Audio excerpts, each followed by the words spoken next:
sabernos ovejas del gran pastor, siervos del gran Rey. Por eso, Padre, queremos suplicarte que tu Espíritu sea obrando en nosotros, atendiendo a nuestros corazones, mientras que exaltamos tu nombre al escucharte, al escuchar tu palabra, al ser instruidos. Señor, mientras que retamos nuestra vida para vivir conforme a tu voluntad, mientras formamos nuestro corazón para desafiar las ideas de este mundo, mientras colocamos tus verdades eternas en nuestra mente. Señor, que tu Espíritu esta mañana sea llevando, Señor, a tus hijos a conformarse más a tu imagen. Que tu Espíritu sea obrando en nosotros para bien, pero Señor, obrando en nosotros para darle gloria y honra al único que es digno de ella, al único y sabio Dios, nuestro Rey y también nuestro Salvador. Amén y amén. Pueden sentarse, mis hermanos. Quiero invitar a los hermanos que están en el discipulado, también los hermanos que son maestros y las maestras de escuelas de niños, que por favor salgan juntamente con sus discípulos. Y los demás nos quedamos acá en este lugar.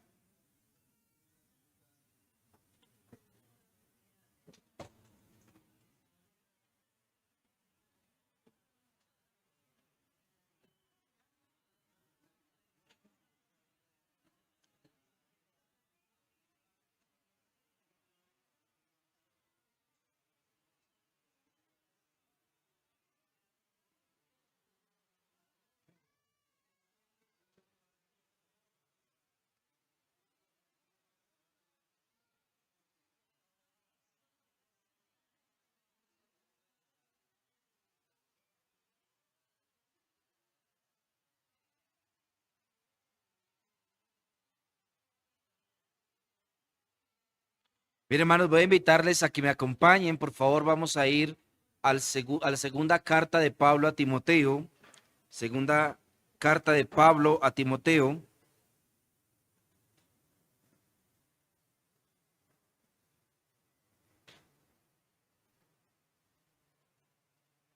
Segunda carta de Pablo a Timoteo, capítulo número 4.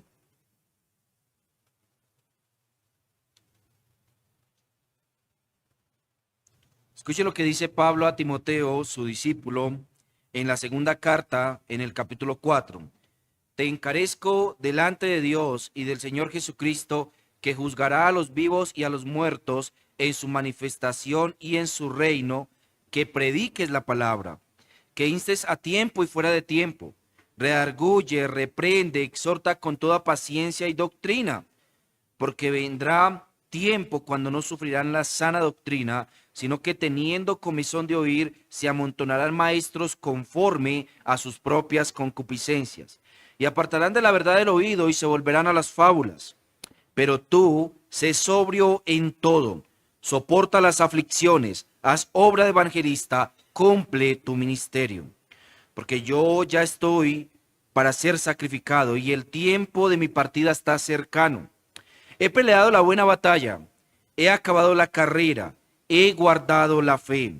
Por lo demás, me está guardada la corona de justicia, la cual me dará el Señor, juez justo, en aquel día, y no solo a mí, sino también a todos los que aman su venida. Procura venir pronto a verme, porque Demas me ha desamparado, amando este mundo, y se ha ido a Tesalónica. Crescente fue a Galacia y Tito a Dalmacia. Solo Lucas está conmigo. Toma a Marcos y tráele contigo, porque me es útil para el ministerio, y a Tíquico lo envía a Éfeso. Trae cuando vengas el capote que dejé en Troas, en casa de Carpo, y los libros, mayormente los pergaminos. Alejandro el calderero me ha causado muchos males, el Señor le pague conforme a sus hechos.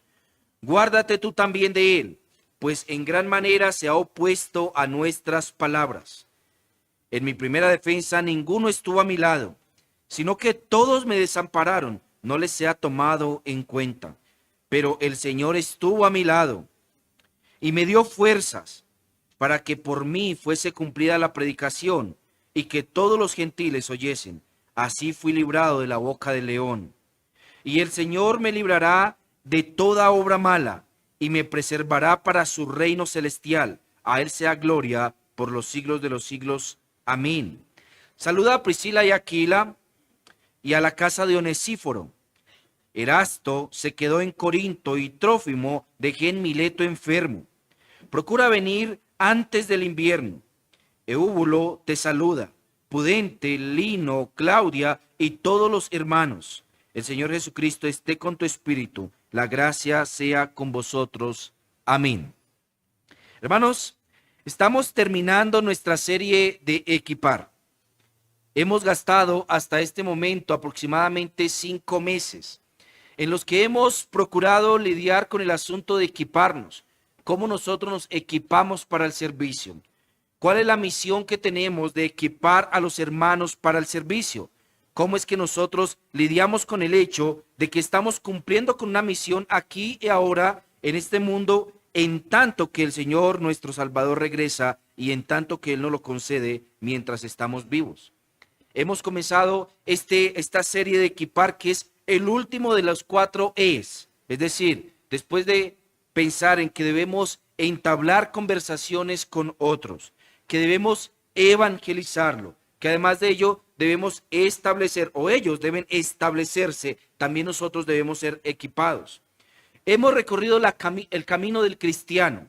Si ustedes observan su cenefa, hay todo un proceso. Es solamente una forma de decirles cuál es el proceso que experimenta un creyente desde que llega a la fe, desde que es alcanzado por el Señor y tal vez consolado por alguien que conoce el Evangelio, entablando conversaciones con él, en la medida en la que esto le concede poder hablarle el Evangelio, predicarle el Evangelio, y luego en la medida en la que esta persona comprende que debe ser establecida en una iglesia local particular, a lo que nosotros llamamos membresía.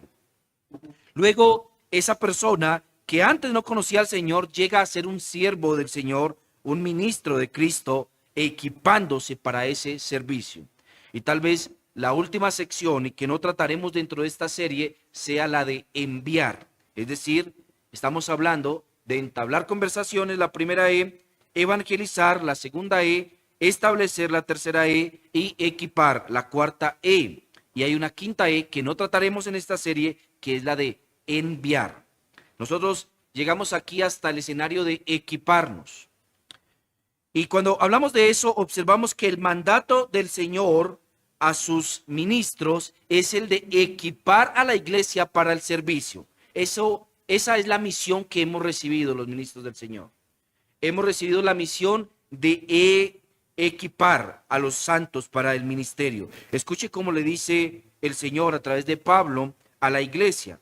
Dice que y el que descendió es el mismo que también subió por encima de todos los cielos para llenarlo todo. Escuche lo que dice Efesios 4:11. Y él mismo constituyó a unos apóstoles, a otros profetas, a otros evangelistas, a otros pastores y maestros, a fin de perfeccionar a los santos para la obra del ministerio, para la edificación del cuerpo de Cristo, hasta que todos lleguemos a la unidad de la fe y del conocimiento de Dios, a un varón perfecto, a la medida de la estatura de la plenitud de Cristo, para que ya no seamos niños fluctuantes, llevados por doquiera de todo viento de doctrina, por estratagema de hombres que para engañar emplean con astucia las artimañas del error, sino que siguiendo la verdad en amor, crezcamos en todo en aquel que es la cabeza, esto es Cristo, de quien todo el cuerpo, bien concertado y unido entre sí, por todas las coyunturas que se ayudan mutuamente, según la actividad propia de cada miembro, recibe su crecimiento para ir edificándose en amor. Entonces, lo que hemos visto acá en este corto pasaje es la misión de los ministros del Evangelio. Esta es la misión que tenemos. ¿Cuál es la misión? La misión es el fin. Él decía, el fin es perfeccionar a los santos para la obra del ministerio. Eso es lo que traduce la Reina Valera, ¿no? Ustedes lo van a ver allí en sus Biblias Reina Valera. Pero algunas otras traducciones no lo traducen como perfeccionar a los santos, aunque esto implica el perfeccionamiento de los santos, sino equipar a los santos. Esa palabra perfeccionar es la misma palabra equipar, como lo hemos mencionado a través de toda esta última sección que hemos titulado equipar. Entonces, esa palabra perfeccionar es la palabra griega que también se traduce como equipar. El fin de los evangelistas, de los apóstoles, de los profetas, de los pastores y maestros, el fin de ellos es equipar a los santos para la obra del servicio. Esa palabra ministerio también es la palabra que se traduce como servicio, que es la palabra diacononos. Es decir, no es que los equipemos a todos para ser diáconos, es que los equipamos a todos para el servicio. Así que el propósito de cualquiera de esos ministerios o dones hombres que Dios dio a la iglesia, fueran apóstoles, profetas, evangelistas, pastores y maestros, es que ellos equipen al cuerpo de Cristo para el servicio. Y eso es lo que hemos procurado hacer durante esta sección. Dentro de esto, Pablo argumenta que equipar a los fieles para el servicio implica de madurarlos, es decir, ayudarles a que no sean niños, madurarles, ayudarles a que no sean niños llevados por cualquier viento o doctrina, sino que crezcan, que maduren en la fe. Según Pablo, o el autor de Hebreos, en el capítulo 5 de Hebreos, afirma que las personas dejan de ser niñas en la fe, en tanto que tienen discernimiento entre lo bueno y lo malo. Después de tener discernimiento entre lo bueno y lo malo, entonces ahora ellos pueden escalar al entendimiento de los rudimentos de la fe cristiana. ¿Cuáles son los rudimentos de la fe cristiana? Según el autor de Hebreos, los rudimentos de la fe cristiana son una serie de doctrinas mencionadas por él allí en el capítulo número 5. Escuche cómo lo dice en Hebreos capítulo número 5. Él dice: debiendo ser ya maestros, después de tanto tiempo, tenéis necesidad de que se os vuelva a enseñar cuáles son los primeros rudimentos de la palabra de Dios, y habéis llegado a ser tales que tenéis necesidad de leche y no de alimento sólido. ¿Cuáles son esos rudimentos? Capítulo 6, verso 1, ahí adelantico, él dice: por tanto, dejando ya los rudimentos de la doctrina de Cristo, vamos adelante a la perfección, no echando otra vez el fundamento del arrepentimiento de obras muertas, de la fe en Dios, de la doctrina de bautismos, de la imposición de manos, de la resurrección de los muertos y del juicio eterno. Y esto haremos si Dios en verdad lo permite. Así que para el autor de Hebreos, los rudimentos de la fe cristiana son una serie de 7 doctrinas que él observa como lo básico que debería conocer cualquier creyente que ha dejado de ser un niño en la fe y que ahora ya no tiene necesidad de leche, sino de alimento sólido. Entonces, cuando mínimo, se espera que los hermanos conozcan esas doctrinas al derecho y al revés. Que cuando mínimo, ellos entiendan con toda claridad quién es Cristo, dónde está Cristo, quién es Cristo en el Antiguo y Nuevo Testamento, dónde estaba Cristo antes de encarnarse, cómo es que Cristo es la segunda persona de la Trinidad, cómo coexiste en Cristo la persona humana y la persona divina, por qué Cristo es el mismo ayer, hoy y por los siglos. Entonces, entendemos que hay una serie de elementos que componen esa doctrina de Cristo que todo cristiano debería conocer, igual que cualquiera de las otras doctrinas que se encuentran allí mencionadas. Entonces, hemos dicho, hermanos, que para conocer esas doctrinas hay un paso previo, una presuposición. La suposición de alguien que está estudiando estas doctrinas es la suposición de que hay alguien que ya puede discernir entre lo bueno y lo malo. Alguien podría intentar estudiar estas doctrinas saltándose el discernimiento de lo bueno y lo malo. Y tenemos allí una fórmula efectiva para el desastre. Una persona conociendo doctrina que no tiene una vida que muestra la doctrina que conoce. Una vida separada de la verdad. Es decir, un fariseo. Esa es la fórmula de un fariseo. La fórmula de un fariseo es la fórmula de alguien que conoce la doctrina, pero que no vive conforme a la doctrina que conoce. Así que es importante que nosotros tengamos discernimiento entre lo bueno y lo malo. Para eso gastamos un tiempo, una serie de domingos en la que estudiamos acerca de la ley. Hablamos de la ley moral y de la ley natural. Y dijimos que la ley moral es solamente la expresión de la ley natural. La ley natural es aquella que se encuentra impresa en todos los seres humanos, independiente de su religión, independiente de su credo, independiente de que acepte o no a Cristo. Todos los seres humanos, por el hecho de ser humanos, tienen la imagen de Dios en ellos. Así que en ellos se encuentra la ley natural. La ley natural es aquella que le da lugar y dignidad al ser humano. El mundo la ha intentado resumir en lo que nosotros conocemos como derechos humanos. Es decir, la idea de que el ser humano, por ser humano, ya tiene derecho a ciertas cosas. Obviamente, esas cosas deben ser la expresión de la ley natural. Cualquier derecho que se reclame o se proclame como derecho humano que no tenga nada que ver con la ley natural es un derecho adoptado por el hombre contrario al fundamento de la humanidad misma. Como alguien lo diría, es una traición a la raza humana.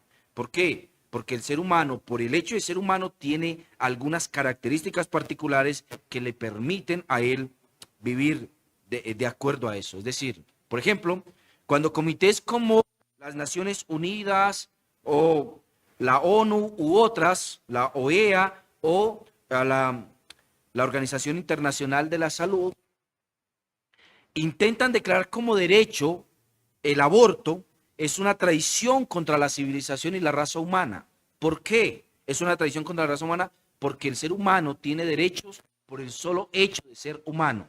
Y el primero de esos derechos es el derecho a la vida, a la vida. Entonces, cuando hablamos de la ley moral, estamos hablando de una ley que ya está en el ser humano, que es la ley natural, pero ahora hecha clara, explícita por el Señor, diciéndole al pueblo de Israel cuáles son esos 10 mandamientos que componen esa ley dada al pueblo de Israel. Los 10 mandamientos, entonces, son la versión escrita de la ley natural. Luego, nosotros tenemos en los 10 mandamientos y en la ley natural tenemos herramientas grandiosas para discernir entre lo bueno y lo malo. Las utilizamos para discernir entre lo bueno y lo malo. Luego, hemos dicho después de eso que es importante que nosotros tengamos conciencia de la decadencia humana, de la condición del ser humano muerto en sus delitos y pecados, es decir, de la depravación total del hombre. Si nosotros no tenemos conciencia de la depravación total del hombre, cualquier servicio que intentemos brindar al Señor, en vez de ser de bendición para otros, va a ser una maldición. ¿Por qué? Para nosotros, servir a personas imperfectas va a ser una carga. Cualquier cosa nos va a molestar, nos vamos a preguntar, ¿por qué esto? ¿Por qué esto otro? ¿Por qué esta persona actúa así? ¿Por qué hizo esto? ¿Por qué me dijo esto de acá? ¿Por qué esto otro? Esa falta de conciencia de la depravación total del hombre va a terminar trayendo sobre nosotros una carga grandísima. Es importante que conozcamos la depravación del hombre y gastamos algún tiempo conociendo la depravación total del hombre. Luego, hemos hablado del servicio, de la importancia del servicio, del llamado que todos tenemos a servir al Señor, de vivir la vida que el Señor demanda de nosotros, una vida que le sirva y que le elija, que le escoja primero que otras cosas, una vida rendida a sus pies. Hemos, además de eso, mencionado algunos de los espacios en los cuales servimos al Señor, además de los espacios que se encuentran al interior de la iglesia local. En nuestra última escuela hablamos acerca de los ministerios incipientes mencionados allí en Hebreos capítulo número 13. Entonces, hablamos de hospedar, por ejemplo, hablamos de ¿qué más? Ya les mencioné el primero. De los dones de misericordia, por ejemplo, o de los ministerios de misericordia, ¿no? Hablamos de los matrimonios, ¿de qué más? De las cárceles, por ejemplo. ¿Qué más? ¿Son todos? Ok, bien. Entonces, hablamos de algunos que son incipientes, como el autor de Hebreos lo está planteando a una iglesia niña, a una iglesia primitiva, es decir, una iglesia que no estaba ni tan preparada, ni además de eso tan organizada como la iglesia hoy en día. Así que son ministerios incipientes y en esto nosotros trabajamos. El día de hoy, mis hermanos, de acuerdo a lo que Pablo llama a Timoteo, yo quiero llamar su atención a la importancia de que nosotros cumplamos nuestro ministerio. Y con eso vamos a finalizar esta serie de Equipar. La importancia de que nosotros cumplamos nuestro ministerio. Mira, cuando hablamos de Pablo y Timoteo, estamos hablando de un maestro y su alumno, ¿no? Un maestro y su alumno que además de eso, para este momento se encuentran separados y que además de eso el maestro está a punto de ser sacrificado. Es justo que les diga que algunas personas piensan que Pablo no murió acá, sino que Pablo después de esto fue liberado y él de aquí salió rumbo a España. Así que una gran cantidad de españoles creen que Pablo estuvo en España y que estuvo ejerciendo su ministerio en España, y hay buenos argumentos para eso, ¿saben? Hay buenos argumentos para eso. Pero para nuestros efectos, Pablo aquí en este momento se encuentra seguro de que está pronto a ser sacrificado. Puede que Pablo se hubiera equivocado y no, pero Pablo aquí está seguro, o al menos él cree que va a ser sacrificado. Y lo que está haciendo ahora es haciendo una reminiscencia de su vida. Está escribiéndole a Timoteo acerca de sus discípulos, los que han caminado con él durante su ministerio, y además de eso se encuentra dándole instrucciones finales. En lo que respecta a Timoteo, Pablo le está pidiendo una serie de cosas. La primera de ellas es que le dice que le encarece que cumpla con la predicación de la palabra. Él le dice, cumple con la predicación de la palabra. Luego le dice, además de eso, Timoteo, además de eso, reargulle, reprende, exhorta con paciencia y doctrina a través de esa palabra, ¿no? A través de la palabra. Le da la razón por la que él tiene que hacerlo de esa manera. Luego le dice, Timoteo, también sé sobrio, soporta aflicciones, haz obra de evangelismo, cumple tu ministerio. ¿Cuál es la razón por la que Timoteo tiene que predicar la palabra, ser un hombre sobrio, soportar las aflicciones, hacer obra de evangelismo y cumplir su ministerio? Bueno, la razón es que pronto vendrá comezón de oír de la verdad y de la doctrina que proviene de la verdad. Por eso Timoteo debe ser una persona disciplinada en estas áreas, predicando, siendo sobrio, soportando las aflicciones, haciendo obra de evangelismo y cumpliendo su ministerio, porque ya no va a tener a su maestro. Ya no va a tener a su maestro. Hay un momento en donde todo alumno tiene que convertirse en maestro. Un alumno, hermanos, permanente, una persona que se la pasa toda su vida estudiando, es una especie de anomalía, ¿no?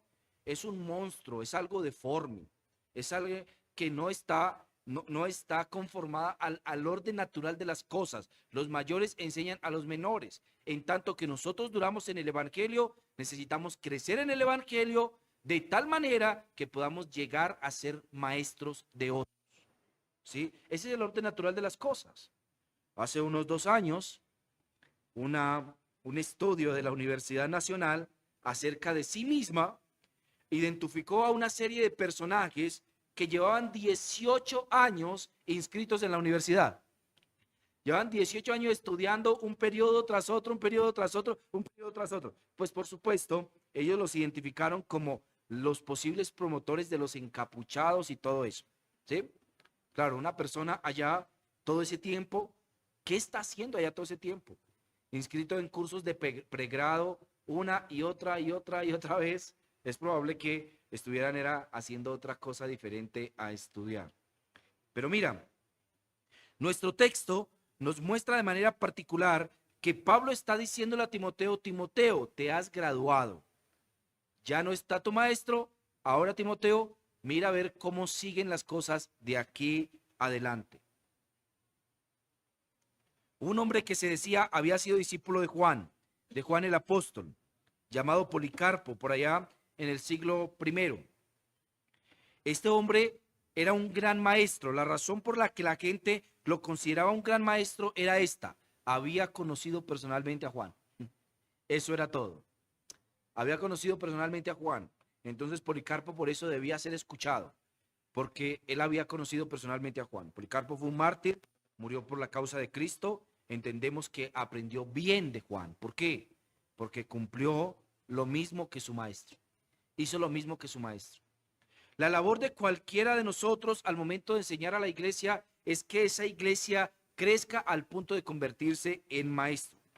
Que cada creyente que entra a la iglesia experimente todo este escenario, viva todo este escenario de tal manera que entrando por esa puerta, siendo solamente una persona visitante, termine al final de este escenario siendo un instrumento en las manos del Señor para predicar a otros. Es el propósito, no que las personas se queden en su lugar durante toda su vida como creyentes, sino que cumplan su ministerio y ejerzan la labor que Dios les ha dado para hacer. Entonces, todos nosotros aquí reunidos hemos recibido del Señor un llamado, el llamado a cumplir nuestro ministerio. Yo voy a intentar, hermanos, mostrarles con silogismos la forma en la que esto ha de cumplirse. Es todo un escenario, un crescendo en el que nosotros observamos a Dios con un plan para nosotros, con un propósito y a nosotros con una misión. Dios con un propósito, nosotros con una misión. Y voy a ir creciendo en 6 escalones. 6 escalones que van a ir subiendo uno tras otro. En primer lugar, todo ser humano tiene un propósito en la vida. Esa es la afirmación de la Escritura. Todo ser humano tiene un propósito en la vida. ¿Quién cree eso? ¿Creemos eso, en verdad? ¿Todos lo tenemos? Incluso el incrédulo, incluso el malvado. Garabito tenía propósito en la vida. También, ¿cierto? Todos nosotros tenemos un propósito en la vida. Cada ser humano tiene un propósito en la vida. La Biblia nos habla de que los seres humanos y su propósito puede dividirse en 2 cosas. Uno, honra y otro, deshonra. O sea, esa masa de todos los seres humanos en el mundo pueden dividirse entre los seres humanos creados para honra y los seres humanos creados para deshonra. Y eso es algo impresionante, ¿no? Porque es una verdad grandísima de la Escritura que nos recuerda que el soberano, Dios, tiene derecho a hacer con la masa de barro lo que Él quiera hacer con esa masa de barro. Algunos vasijas de honra y a otros vasijas de deshonra. Y eso es impresionante. O sea, yo no sé si a ustedes no les conmueve el corazón cuando piensan en algo como eso, porque es algo impresionante. O sea, que mi hijo o mis hijos no hayan sido creados como vasos de honra, sino como vasos de deshonra, es algo terrorífico, hermanos. Es algo que lo hace a uno temblar. Y lo hace preguntarse muchas cosas, Señor, ¿en base a qué? ¿Tú cómo tomas esas decisiones? ¿Cómo es que tú creas a unos para honra y a otros para deshonra? ¿Quiénes sí, quiénes no? ¿Cómo saberlo? Bueno, nosotros tenemos respuestas en parte de parte del Señor, en parte, no totalmente. Pero sabemos esto acerca de los vasos de honra. Primero, que los vasos de honra fueron escogidos desde antes de la fundación del mundo. ¿Sí? Eso lo entendemos. Segundo, que los vasos de honra que fueron elegidos antes de la fundación del mundo, en algún punto de su historia, de su vida, vendrían a la fe, porque escucharían el llamado de Dios, lo que algunos llaman el llamamiento eficaz. Escucharían el llamado eficazmente de Dios. ¿Por qué? Porque fueron buenos, abrieron su corazón al Señor. No, porque Dios los había escogido desde antes de la fundación del mundo y ellos escucharon la voz de aquel que los creó como vasos de honra desde antes de la fundación del mundo. Sabemos además de eso que esos que fueron elegidos y llamados ahora van a ser perfeccionados a la imagen de Cristo, porque ese es el propósito de Dios, darnos juntamente con Cristo todas las cosas, hacernos conforme a la imagen de su Hijo Jesucristo. Así que esos vasos de honra lo entendemos. También sabemos cosas sobre los vasos de deshonra. Entendemos sobre los vasos de deshonra. Los vasos de deshonra son injustos, infieles, y se resisten a la voz de Dios. ¿O cómo conocer un vaso de deshonra?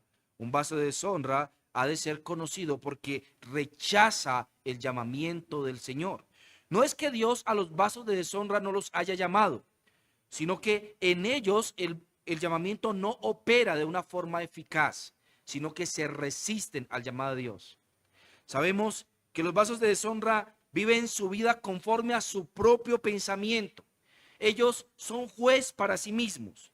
Ellos deciden lo que hacen y lo que no. Ellos no tienen en cuenta la voz de Dios, sino que ellos resisten al llamamiento del Señor.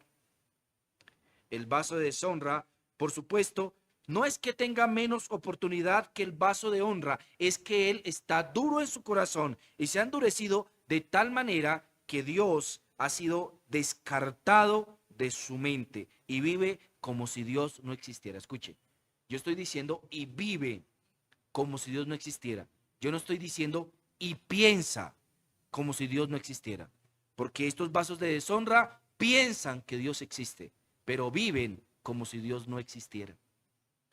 Entonces, todo ser humano tiene un propósito en la vida. Esa es nuestra primera escala. Luego, nuestro segundo escalón es este. Todo ser humano ha sido creado, todo ser humano ha sido creado, para honra, vendrá a Cristo. Todo ser humano creado para honra vendrá a Cristo. Todo ser humano creado para honra vendrá a Cristo. Esto nos deja subir un escalón un poco mayor. Pasamos del mundo entero a aquellos que han sido creados para honra. Aquellos que han sido creados para honra vendrán a Cristo. Todos. Y aquí tenemos una diferencia una aclaración entre lo que la filosofía llama la trascendencia de Dios y la inmanencia de Dios. Dios es un Dios trascendente, eso es absolutamente cierto. ¿Qué significa eso? Que Dios trasciende a todas las cosas creadas. Dios está por encima de todo lo creado. Él es superior a todo lo creado. Por eso la filosofía llama a Dios el gran otro, o de la palabra griega el gran alos. Él es el gran otro. Él es el otro, el que no es de nuestra clase, el que es de una clase totalmente distinta, el que no es de nuestra sustancia, es de una sustancia totalmente diferente. Él está por encima de todo lo creado. Su mente, su entendimiento, su inteligencia está por encima de todo lo creado. Sus determinaciones, lo que puede, lo que no puede, está por encima de todo lo creado. Él es el absolutamente otro. Él es distinto a nosotros. Ese es el Dios trascendente. Y es verdad que Dios es trascendente. En su trascendencia, Él eligió desde antes de la fundación del mundo. Ese es el Dios trascendente. Eligiendo desde antes de crear todas las cosas.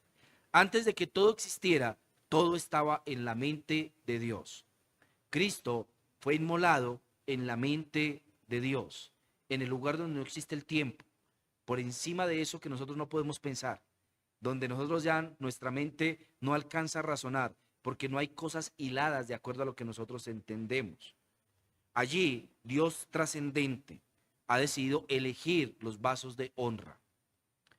Pero ese Dios que eligió los vasos de honra también es un Dios inmanente, es decir, es un Dios que además de crearlo todo, se involucra en todo, no que Él es todo. Ese es el error del panteísmo.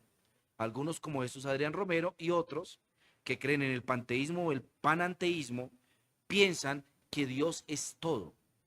Es decir, Dios es esa silla, Dios, como le diría Jesús Adrián Romero, intentando ser respetuoso a diferencia suya, Dios es un perro, Dios es un árbol, Dios es tal cosa. ¿Sí? No, el Dios inmanente no es todo, sino que se relaciona con todo. Él se relaciona con toda su creación, de tal manera que Él sostiene a toda su creación. Él es el quien tiene todas las cosas en su mano. La razón por la que los árboles todos los días se mantienen en el mismo punto es porque Dios existe. La razón por la cual nosotros vivimos es porque Dios existe y además porque Él se relaciona con todo lo creado. Él se relaciona con sus criaturas. Él no es el Dios de la filosofía que creó todo y se apartó de todo. No, Él creó todo y se involucra con todo. De tal manera que en tanto que sus escogidos vienen a la fe, Él está relacionándose con ellos en su historia, causando eventos dentro de su vida a tal punto que en el momento en el que Él los llame, ellos vengan a su llamado. Es Él el que idea las historias trágicas de nuestra vida. Esto es importante que lo sepamos. Es Él el que idea las historias trágicas de nuestra vida. Y Él idea las historias trágicas de nuestra vida para que nosotros vengamos hacia Él, para que nosotros le busquemos, para que cuando Él hable a nuestros corazones, nosotros sepamos que esa es la voz de nuestro Hacedor y creamos en Él. Entonces, Él también se relaciona con nosotros. Él ha dispuesto nuestra vida de tal manera que cuando nosotros escuchamos su voz, digamos, amén, ese es Dios. Estoy escuchando esto, así que quiero saber más de esto, quiero conocer más a ese Dios, quiero saber cómo Él ha actuado en mi vida, por qué esto otro. De tal manera que cuando Él se acerca a nosotros, tengamos hambre y sed de Él y podamos venir a buscarle. Entonces, todo ser humano creado para honra vendrá a Cristo. Todo ser humano creado para honra vendrá a Cristo. Y déjeme decirle que el número de los seres humanos creado para honra, aunque Apocalipsis lo menciona como millares de millares, en última instancia, comparado a toda la raza humana, es solo una pequeña parte, un remanente, solamente unos cuantos que en las historias, en cada generación, ha venido a creer en Cristo, ha venido a creer en la promesa, ha venido a creer en el Mesías. Entonces, sin embargo, aún así, todo ser humano creado por Dios para honra vendrá a Cristo en algún momento de su vida. En algún momento de su vida vendrá Él. Tercer escalón, vamos a subir un escalón más. Todo cristiano tiene una misión. Todo cristiano tiene una misión. ¿Escuchó eso? Todo cristiano tiene una misión. Si conocemos una misión general, una segunda misión general, pero también conocemos las afirmaciones de misiones particulares. Es decir, tenemos una misión general, la misión de la raza humana. ¿Para qué Dios crea toda la raza humana? Bueno, diría un catecismo que Él los creó para su gloria y para que disfruten de Él para siempre. ¿Es verdad? Todo ser humano fue creado para eso. Esa es la misión general, que disfrutemos de Dios y que seamos para su gloria. Esa es la misión de toda la raza humana. Luego tenemos la misión de todo cristiano, que pertenece al nuevo pacto. Todo aquel que ha venido a Cristo. La misión la conocemos, el pastor Michael nos la dijo hace un tiempo. Él nos decía, nuestra misión es que nosotros hagamos discípulos. Es la misión general de la iglesia. Toda la iglesia tiene una misión general. La misión de hacer discípulos para Cristo, la misión de predicar el evangelio.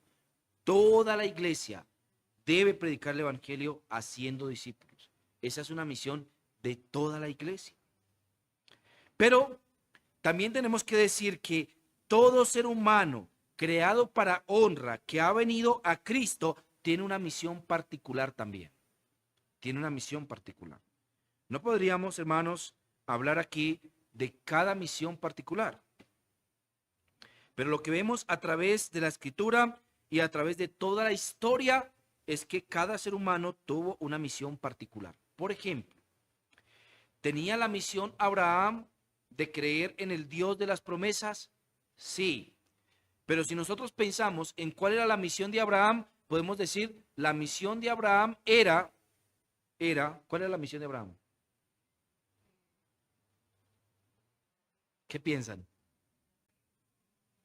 Él es el padre de la fe, sí, pero ¿cuál era su misión? Ser el padre de Israel, sí, eso viene a ocurrir después, ¿cierto? ¿Cuál era su misión? La misión de Abraham. Oh, bueno, la misión de Abraham era ser el padre, ¿cierto? De todas las naciones, de millares de naciones. Y una en particular, ser el padre de aquel en el que serían benditas todas las familias de la tierra. La misión de Abraham era darle origen a la familia de Cristo. Esa era la misión de Abraham, darle origen a la familia de Cristo. Ahora, ¿cómo Abraham lograba esa misión que tenía? Con pequeñas misiones particulares. Con pequeñas misiones particulares, como por ejemplo, ¿qué? Vete de tu tierra y de tu parentela. Como por ejemplo, ¿qué? ¿Qué más tenía que hacer Abraham en esas misiones pequeñas? Tener fe, incluso estar dispuesto a sacrificar a Isaac, si fuera necesario. Era una misión pequeña también, estar dispuesto incluso a sacrificar a su hijo para darle cumplimiento a esa misión grandiosa que él tenía y que probablemente él ni siquiera llegaba a imaginar, a pasársele por su mente. ¿Qué otras misiones pequeñas tenía Abraham? ¿No? Cosas que Dios le mandó a Abraham. Son pequeñas misiones que van a llevar la misión de Abraham a un feliz término. ¿Sí? Por ejemplo, tener a Isaac, haber tenido a Isaac era una misión.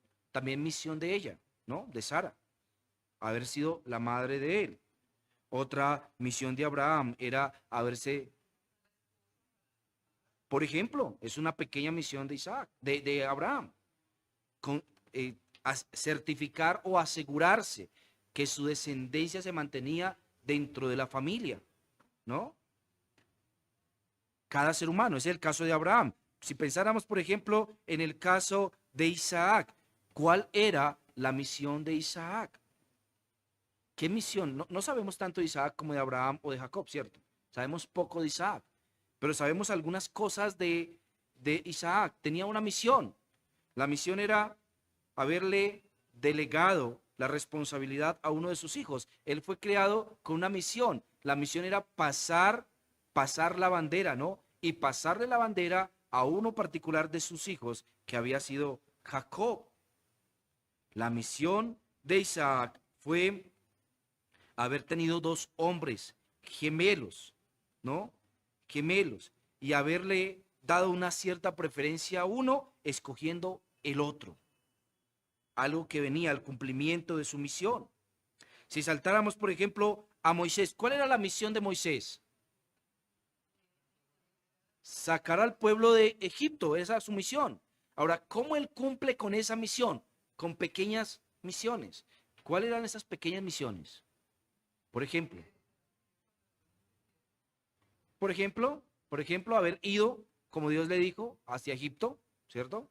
¿Cuáles eran sus misiones? Oponerse, por ejemplo, haber generado oposición con Faraón, por ejemplo, ¿cierto? ¿Cuál? Haber guiado al pueblo para que atravesara el Mar Rojo, por ejemplo.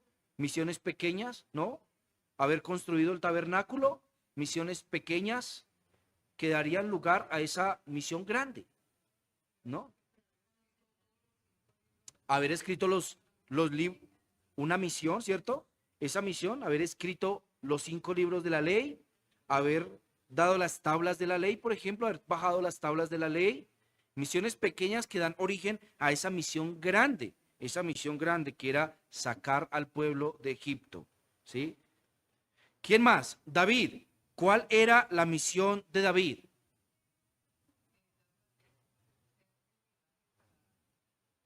¿Esa es la misión grande?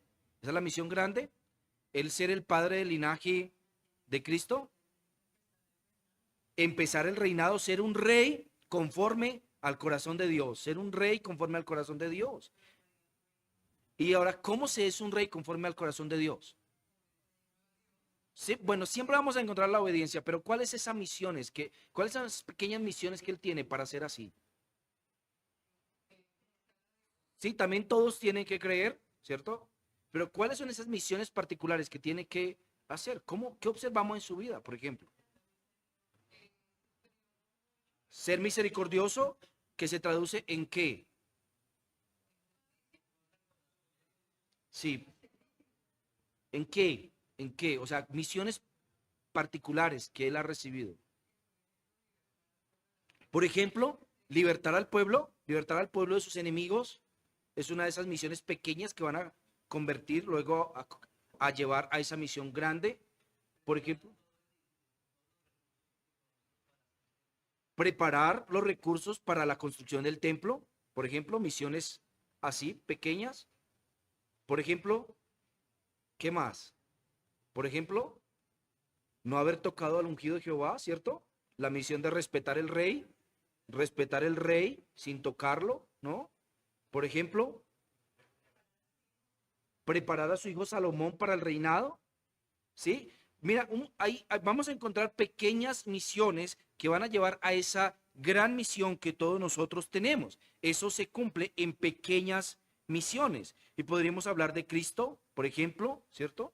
Como el ejemplo máximo. ¿Cuál es la misión de Cristo?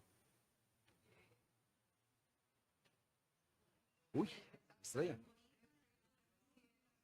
¿Cómo es? Redimir a la humanidad, no.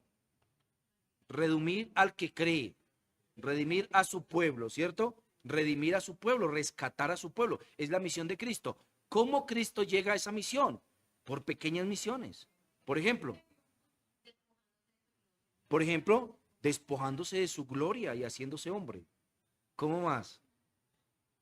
Por ejemplo,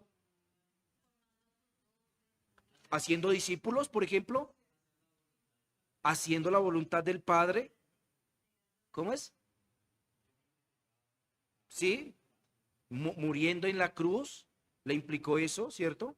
Una misión, esas pequeñas misiones, no estoy diciendo pequeñas como que eran sin importancia, ¿no? Sino que eran menores a su gran misión, ¿no?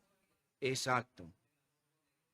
Amar a su iglesia, edificar a su iglesia, por ejemplo, resistir la tentación, por ejemplo, negarse a sí mismo, ¿sí? También. Entonces, él llega a cumplir su misión con un montón de pequeñas misiones que ha recibido de parte del Señor, que luego van a componer la vida de Cristo en su totalidad. Estas son misiones particulares, es decir, solo Él las puede cumplir, no las puede cumplir otras personas diferentes por Él. Todo cristiano tiene una misión. ¿Recuerda mi escalón?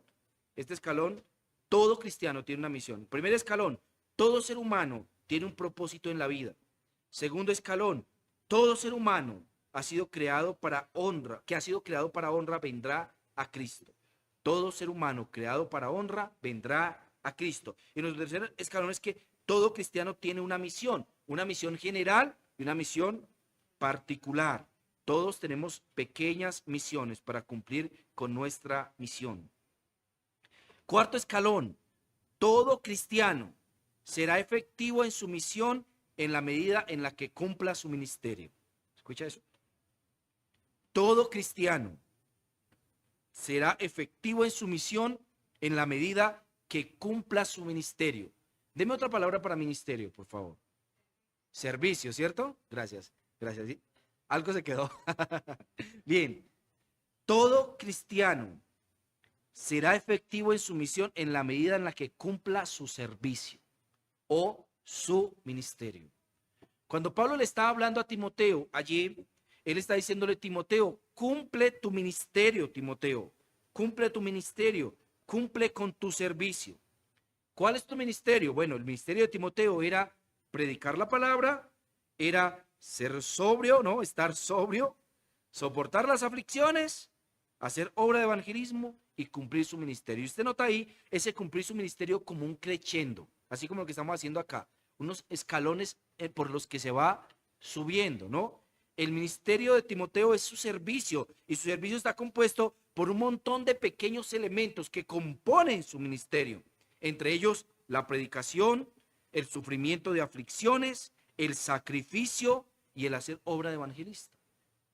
Así que nosotros no tenemos algo así como que esta es mi tarea, como cuando tú vas a tu jefe y tu jefe te dice, mira, acaba de llenar esos envases y te vas a tu casa.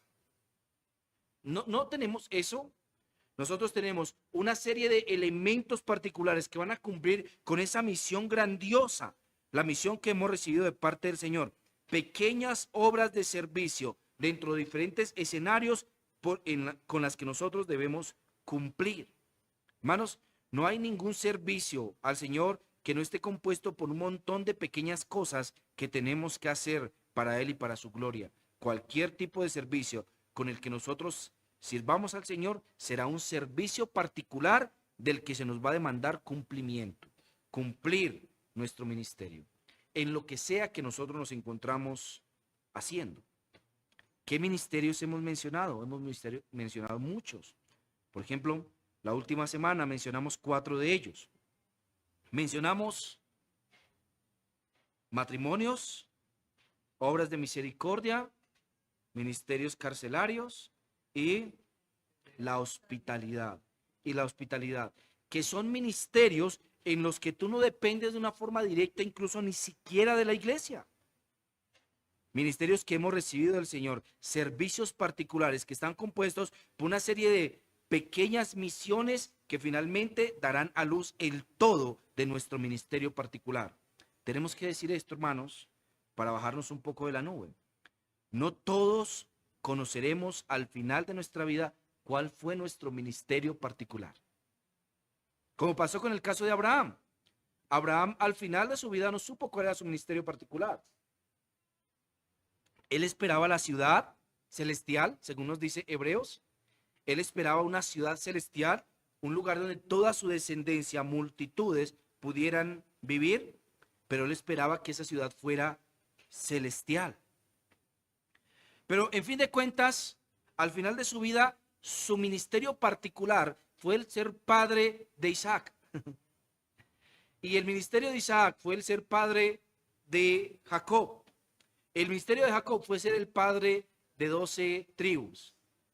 Y en última instancia, muchos de nosotros moriremos sin saber cuál fue nuestro ministerio particular, pero no moriremos sin saber que hemos recibido pequeñas misiones que en última instancia terminan componiendo todo ese ministerio particular. Ninguna misión dada por el Señor es una misión irrelevante.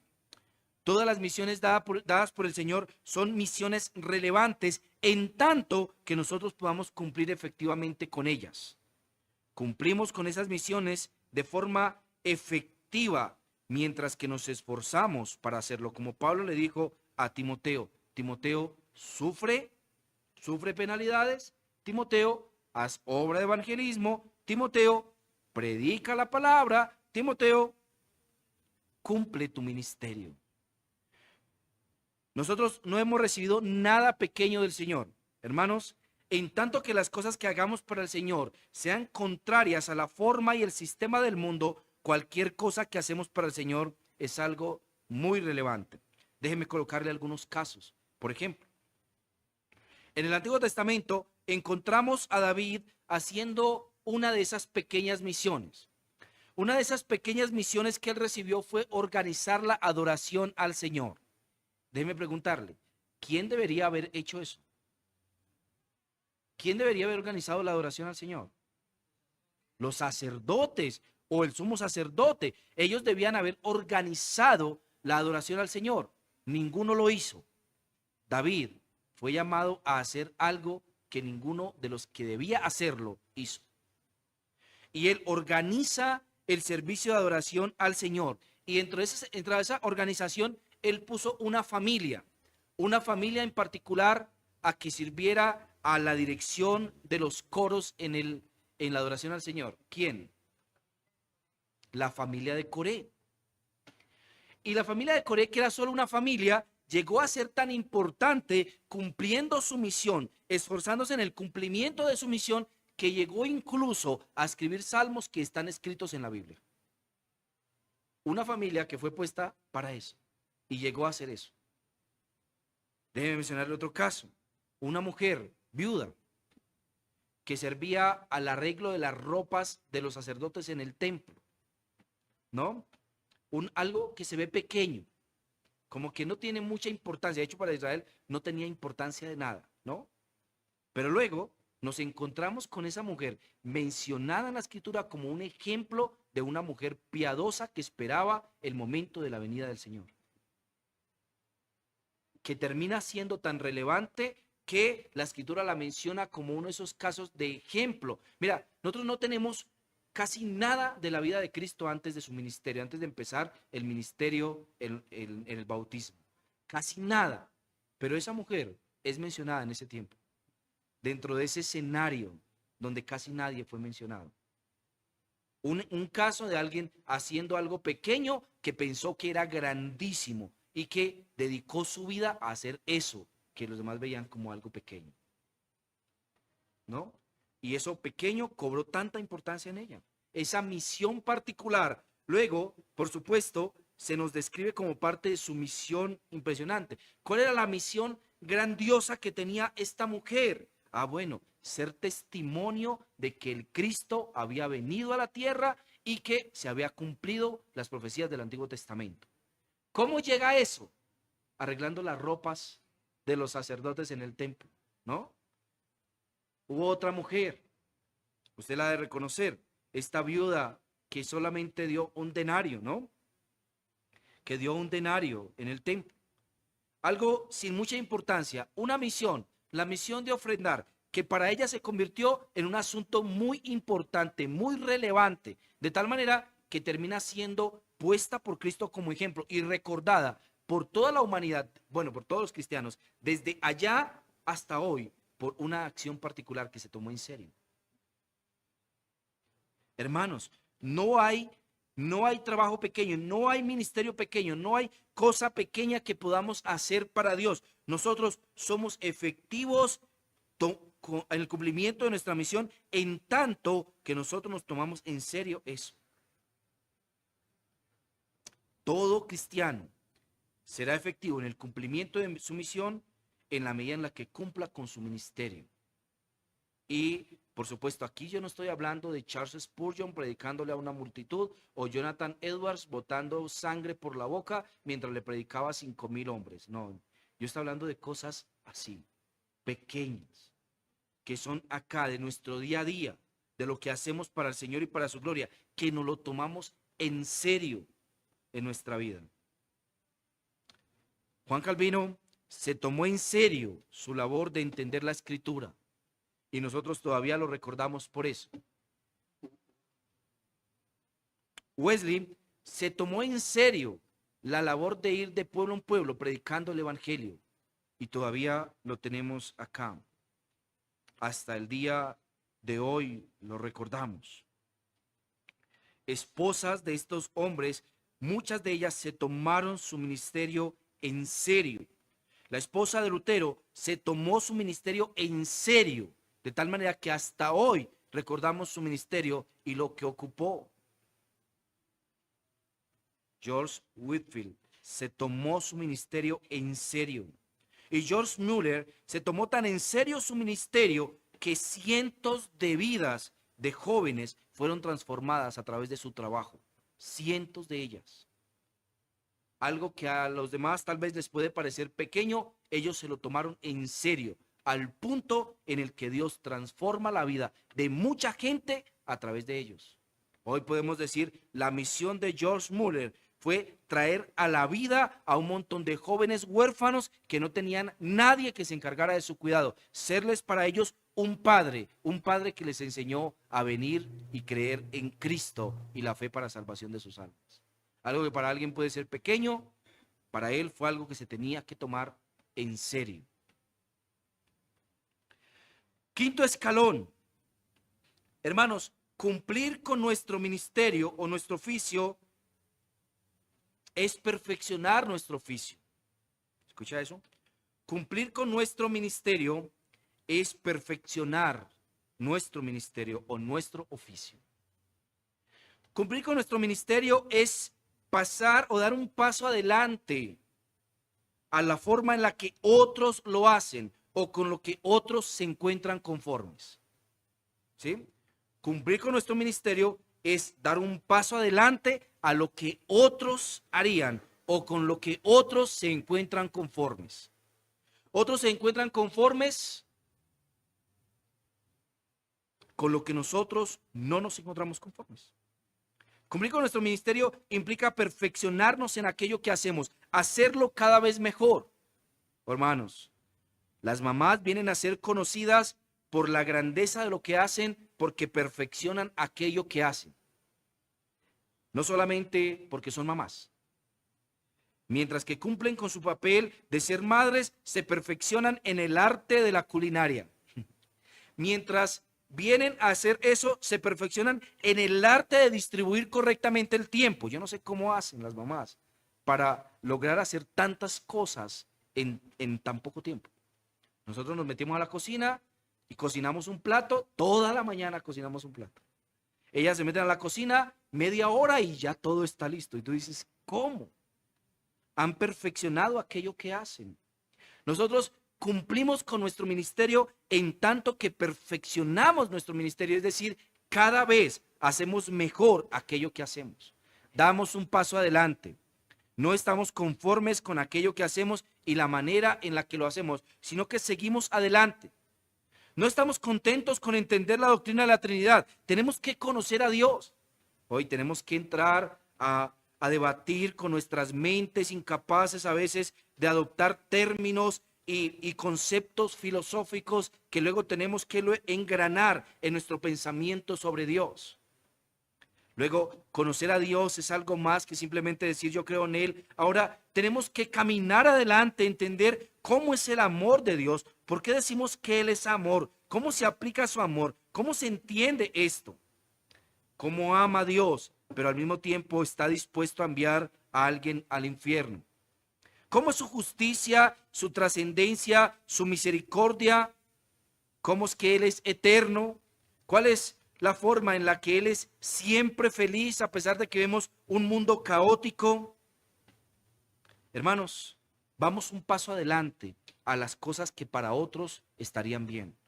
Aquello con lo que otros se conformarían, nosotros caminamos más allá en nuestros ministerios. Entonces, perfeccionamos aquello que hacemos para el Señor, lo que sea que hacemos. Cada vez lo hacemos mejor. No estamos conformes con esto y ya. Embellecemos las instalaciones donde nos congregamos, pero no estamos conformes con eso. Buscamos hacerlo cada vez más mejor. Buscamos hacerlo cada vez más agradable, más dispuesto, más dispuesto para aquello, para lo que funcionará. Predicamos, pero no estamos conformes con nuestra forma de predicar. Nos perfeccionamos más y más. Nos preparamos una y otra vez, buscamos la forma de poder hacerlo más, mejor y mejor para la gloria de Dios. Cualquier cosa que hacemos, buscamos hacerla cada vez mejor. Servimos y buscamos servir mejor. Hospedamos y buscamos hospedar mejor.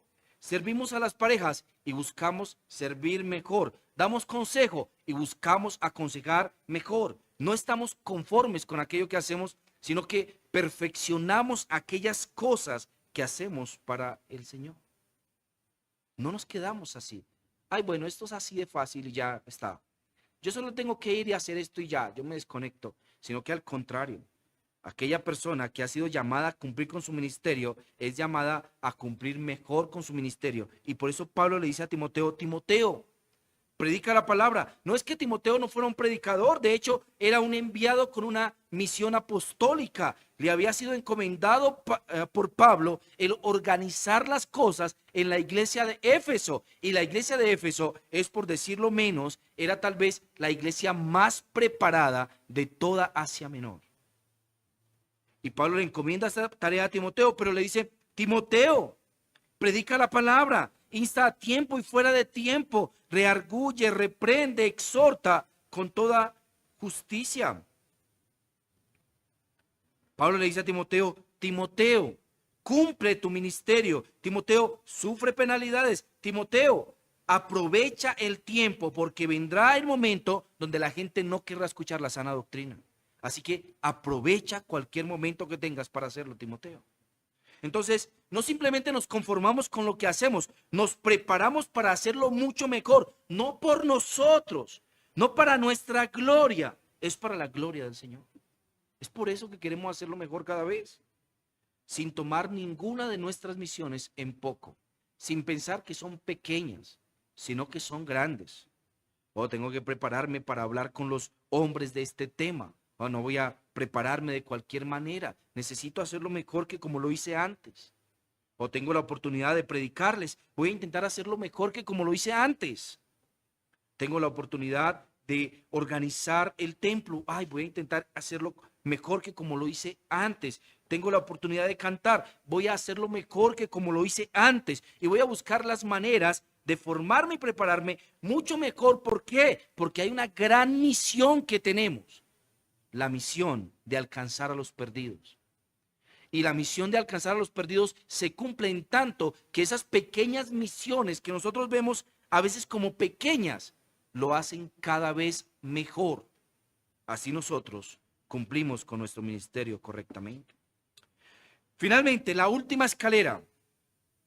¿En qué nos perfeccionamos, hermanos? Nos perfeccionamos, por ejemplo, en la oración. Esperamos no orar de la misma manera 20 años después del momento cuando conocimos al Señor y oramos por primera vez. Nos perfeccionamos en el evangelismo. Esperamos ser más efectivos, entendiendo cuáles son los cuestionamientos comunes de la gente, entendiendo cuáles son los debates normalmente que se dan cuando lo hacemos, entendiendo las vías por las que se mete la gente cuando intentamos evangelizarlos. ¿Sabe qué hacen las empresas hoy, los call centers? Los call centers tienen un tiempo que es como un tiempo de organización. En ese tiempo de organización, piensen eso como en un año, es un tiempo donde van a perfeccionar sus discursos y donde van a medir cualquier forma de salida que tiene esa persona para entonces meterse por ahí. No, mire, es que no tengo tiempo. ¿Cuándo tiene tiempo? ¿No? Uno ya sabe qué le van a responder. Ellos ya saben qué responder porque ya saben qué va a decir la gente. Se forman, se preparan en eso. Nosotros, hermanos, si queremos ser efectivos en eso, necesitamos perfeccionarnos en la forma en la que lo hacemos. Nos perfeccionamos en el conocimiento de la Escritura. No nos quedamos conformes con lo que sabemos. Nos perfeccionamos en su conocimiento. No decimos, yo leí toda la Biblia hace 20 años. No. Nosotros leemos la Biblia constantemente. Nos perfeccionamos. Después de haber leído toda la Biblia, vamos a entender cómo se encuentra organizada la Biblia. Ok, ya entendemos, esto es antiguo, esto es nuevo. Vamos a entender cómo cada autor de cada libro dividió su libro. Porque ellos no escribieron al azar, ahí vamos a ver qué se me ocurre, sino que ellos tenían una mente estructurada. Tú necesitas saber cómo está estructurado cada libro de la Biblia, cuántos capítulos tiene, cuántos versículos tiene cada capítulo. Tú necesitas entender esta idea de pensamiento, de dónde va, de este lado a este lado. Cómo cada libro de la Biblia tiene su propio tema, se encuentra organizado, cómo cada uno nos muestra la verdad de Dios. No decimos, yo leí la Biblia, cada cosa de la Biblia. No estamos hablando con alguien y decimos, en algún lado de la Biblia dice esto. No, decimos, aquí en este lugar de la Biblia dice esto. ¿Por qué? Porque hemos ido allá, porque lo hemos estudiado, porque lo hemos buscado. Sabemos cuál es el tema de la Biblia, porque hemos leído una y otra vez la Escritura. Nos perfeccionamos en aquello que hacemos. ¿Por qué? Porque tenemos una misión, la misión grande, alcanzar los perdidos para el Señor. Esa es nuestra misión. Entonces cumplimos con las pequeñas misiones que tenemos. Nos entrenamos en la práctica de entregar el mensaje, en cómo hablamos con otros, cómo iniciamos una conversación, cómo la terminamos. Nos entrenamos en decir cosas ricas, no desaprovechamos las palabras. Si alguien nos da la oportunidad de decir solo 10 palabras, entonces vamos a decirle en 10 palabras cosas que transformen su vida. No desaprovechamos el tiempo. Nos entrenamos en esto. Nos entrenamos en el arte de aconsejar. No le decimos a la gente, mira, a mí me parece que esto. No, nosotros vamos a decirle lo que a Dios le parece. Nos entrenamos en esto. Les vamos a entregar cosas prácticas con las que puedan luchar contra su vida pecaminosa, con la que puedan mejorar su vida, con la que puedan venir a afirmarse más y más en el Señor. Entonces, hermanos, nosotros nos perfeccionamos en entregar el mensaje. Cumplimos con esto nuestro ministerio. Déjenme repetirles. Todo ser humano tiene un propósito en la vida. Todo ser humano creado para honra vendrá a Cristo. Todo cristiano, es decir, todo aquel que vino a Cristo, tiene una misión. Todo cristiano es efectivo en el cumplimiento de su misión en tanto que cumpla su ministerio. Todo cristiano cumplirá su ministerio si lo perfecciona. Todo cristiano cumple su ministerio mientras lo perfecciona. Y finalmente, todos perfeccionamos ministerios particulares, aquellos pequeños elementos de servicio que Dios nos ha dado la oportunidad de tener. Hermano, déjame concluirlo acá. Cumple tu ministerio. ¿Qué es aquello que tienes la oportunidad de hacer? Hazlo mejor. Voy a cocinar para la iglesia. Hazlo cada día mejor. Voy a arreglar esta parte de la iglesia que se encuentra desordenada. Hazlo cada día mejor. Voy a hablar con esta hermana que se encuentra pasando una situación difícil. Hazlo cada día mejor. Voy a enseñar en este grupo. Hazlo cada vez mejor. Cumple con tu ministerio. Cualquier pequeña cosa, cumple con tu ministerio. ¿Sabes por qué? Porque Dios ahora tal vez te está dando un denario. Ahora te está dando un talento. Dependiendo de lo que hagas con ese talento, tú recibirás más o se te quitará tu talento. Mientras que otros se perfeccionan en hacer lo que hacen, tú vas a ser poco a poco dejado atrás. Y finalmente el Señor te quitará tu talento. Haz con el talento que Dios te ha dado, con esa pequeña moneda que el Señor te dio para cumplir, hazlo cada vez mejor para que seas puesto en honra, porque Él dice, yo honro a los que me honran. Y tú estás mostrándole al Señor que tanto lo honras con la importancia que le estés dando a eso que el Señor te ha dado. Bien, ok, hermanos, oremos y tenemos preguntas, las respondemos. Si no, nos vamos a tomar café. Padre, gracias por este tiempito que nos diste para ser retados en este tema particular. Gracias porque sabemos que tú nos has equipado y nos estás equipando para que nosotros podamos servirte, Señor, mejor, para que nosotros podamos ser instrumentos en tus manos. Padre, déjanos venir delante de ti pidiéndote perdón si hemos descuidado aquellas cosas en las que tú nos has dado el privilegio de servir, en las que tú nos colocas en nuestras casas, en nuestra vida privada o en la iglesia o en cualquier espacio que tú nos concedes. Padre, perdónanos si hemos tomado en poco esto y no hemos, Señor, buscado hacerlo para tu gloria mejor cada vez. Sí, Señor, en vez de ser un deleite y un privilegio para nosotros, es una carga y un sacrificio, perdónanos. Pero Padre, déjanos rogarte, coloca en nosotros el Espíritu Santo. Tú has mostrado, Señor, que tu Espíritu capacita a aquellos para el servicio. Lo hiciste, Señor, en el Antiguo Testamento, lo hiciste en el Nuevo Testamento, Señor, y sabemos que lo haces hoy. Así que coloca en nosotros tu Espíritu para que nosotros podamos hacer aquello que nos has mandado hacer. Y colócanos, Señor, para hacerlo para tu gloria y tu honra y tu alabanza, Señor. Esto, Padre, te lo rogamos en Jesús. Amén y amén. Bien, mis hermanos, preguntas. Si tienen preguntas, es el momento. Mi hermano Juan.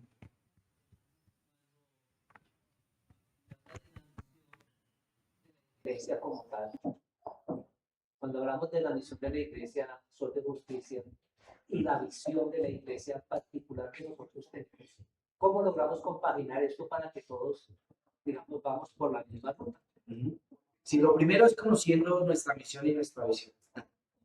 Que ustedes saben, Nosotros tenemos una misión que cumplimos en tanto que ustedes como iglesia puedan cumplir. Nosotros como parte pastoral. Pero la iglesia ha establecido la hemos repetido casi que cada X tiempo, la hemos repetido nosotros qué estamos buscando y cómo estamos buscando hacerlo. Eso responde a las preguntas de misión y visión que hoy en día son bien corporativas, ¿no? O sea, es decir, bien de empresariales. Entonces, a veces la gente choca con esto por lo mismo. Nosotros estamos diciendo esto. Primero, que lo que estamos buscando hacer, es decir, cuál es nuestra misión, es alcanzar a esta localidad. Esa es nuestra misión. Nosotros buscamos alcanzar esta localidad. ¿Y cuál es nuestra visión? Es decir, ¿cómo queremos hacerlo? Nosotros queremos hacerlo a través de la sana doctrina y una iglesia saludable a la que puedan las personas ser añadidas con gozo y para cumplir también con su propia misión. Entonces nosotros ¿Cómo queremos hacerlo? Es la forma en la que lo hacemos, eso es nuestra visión. Nosotros lo hacemos a través de la sana doctrina, teniendo comunión con la comunidad y utilizando nuestros dones. Eso es cómo. Ahora, ¿qué? ¿Qué es lo que queremos hacer? Alcanzar nuestra localidad. Nosotros no queremos alcanzar Bogotá. Somos una iglesia por ahora de unos 50 miembros oficiales y un poco más que son asistentes. Y nosotros no vamos a alcanzar a Bogotá, queremos algo más realista. Entonces, cuando usted es unido a esta iglesia, usted sabe que esta iglesia está buscando alcanzar esta localidad. Si usted dice, no, yo quisiera alcanzar mi localidad, entonces tal vez esta misión no es la suya, ¿sí? Pero usted sabe esto, que en la medida en la que nosotros venimos a Cristo, muchas veces recibimos misiones más allá de lo que nosotros podemos imaginar. Tenemos a Jonás yendo a alcanzar a la gente de Nínive, aunque él vive en Jerusalén. Entonces todos nosotros somos cristianos en misión, que hemos sido añadidos a la misión del Señor, y entre estas es la misión particular de esta iglesia local, que es alcanzar a nuestra localidad para el Señor. ¿Bien? ¿Qué y cómo? ¿Sí? Bien. Ok. Bien. ¿Preguntas? ¿No? Bien, entonces vamos a orar y vamos a... Espera, no lo vi, Alejito. ¿Usted va a levantar la mano?